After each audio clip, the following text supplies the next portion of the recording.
Back with you here on In Focus, and thanks for staying on. Police and Prisons Union Popcru is worried about the slow pace in the total transfer of the Mangaung Correctional Centre to the state. The Free State prison attracted attention in May last year when convicted murderer and rapist Thabo Bester escaped from the privately run facility, allegedly with the help of staff members. The Mangaung Correctional Centre is managed by the British multinational private security company G4S. The union says while the state drags its feet, there have been orchestrated attacks on employees, while G4S continues to resist from pulling out of the contract through the courts. And for more on this conversation, we are now joined by Popcru spokesperson Richard Mamabolo. Richard, good to have you, and thank you very much for your time.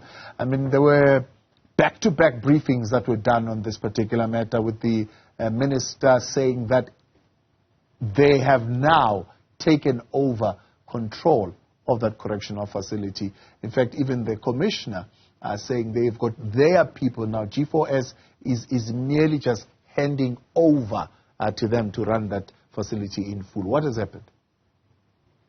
Good evening to you and the viewers. Look, initially, the escape of Mr. Thabo Bester brought into question the monitoring and the functionality of what you call controllers, who are supposed to be the people who monitor whether the contractual obligations between the Department of Correctional Services and the private company are obliged to. Now, that is part of the contract which is within the constitutional, the Correctional Services Act 111 of 1998. And according to that agreement, if there is any discrepancies around keeping in line with what the contract states, then government should take over. Remember that this was not the first time that government had did a takeover. In fact, back in 2007, there was a takeover from that president for a period of about 6 months. It was reversed. Now, this time around, of course, it was prompted by this recent event. So we think that it's one of the reasons which would have actually prompted government to continue with that taking over, because last year in May, they had announced that they will be giving there will be a transitional period which would take about 6 months. And according to their records, that period was supposed to have concluded by the 31st of August last year. Now, there was a court challenge which was brought forth by G4S, and the minister then announced that they would then extend the contract for a further 3 months. 3 months has been over now, and not much has been happening. While not much has been happening, we are obviously seeing a lot of issues that are coming out of different investigations by the by G4S company, which have got a negative impact on its employees.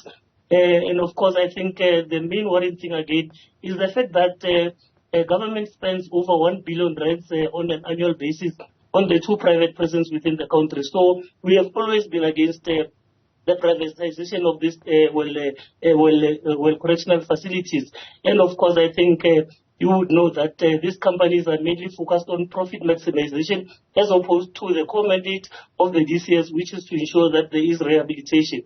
So those are some of the bases which we think that government should definitely consider and ensure that this process is fast-tracked. So what are the procedures that need to be taking place? Because the minister, for example, last year would have said that they're already vetting all the staff members, vetting all the contractors there in preparation and in demonstration of their capability within a 90-day termination notice can be able to actually take over. Look, it's not quite clear at the moment what has been happening, but I think what we have obviously observed was that when the process was supposed to unfold, there was a court process which was initiated by G4S, and we would have thought that throughout that period, the department would have obviously been in a position where they would then have to look into the merits or the demerits of this argument that is brought forth by G4S. So up to now, there has not been much communicated as to how far the process is. That is why we're quite worried, because even as that might be the case, we have not even received the reports that we've been receiving rather as a union have been that members are working under harsher conditions. In fact, there are rumors, of course, which have not been verified, that some of the staff members are being let go. So that is why our call is also saying that we need to ensure that since all these people who are working for G4S were employed under the Correctional Services Act, which makes them fully fledged members of the Department of Correctional Service, even though they were working for that private company, they then need to be absorbed as the process unfolds of ensuring that the Department of Correctional Services takes over that facility. So are you under the impression then that this contract will not be cancelled, as the G4S has been saying in the courts, as that particular contract remains, it stays, and the department agreed to it? There can be a mediation process, yes, but that contract will not be cancelled. We're not saying the department necessarily agreed to it, but you would remember that whenever court processes are in place, both parties have to respect the court decisions. And of course, that is why the minister then said that the transfer would be extended by a further 3 months. But within that 3 months, it then therefore means that government will still continue paying the private prison, and of course the private prison will still continue intimidating and abusing members who work within those facilities.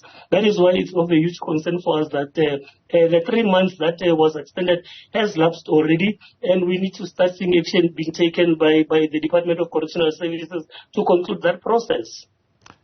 How long do you give, I suppose, this particular process, especially with the reports that you are now beginning to hear? Yeah, look, we've got structures at the facility. 90% of members there are our members. Our provincial leadership in the Free State continues to engage them on a regular basis to actually establish as to how their conditions have improved or worsened. And from what we are getting is that the longer these processes stay in place, the longer we're going to have a lot of casualties. So we are anticipating that there will be engagements even at the national level, wherein we will obviously get a clear briefing around how the process has been and how far it will take to actually come to its logical conclusion. So what do you know of the meeting that could have taken place between the representatives of the BCC or G4S and the minister, where they're saying that other options other than termination would have been discussed, and the minister was amenable to considering other options other than termination and identifying these alternatives?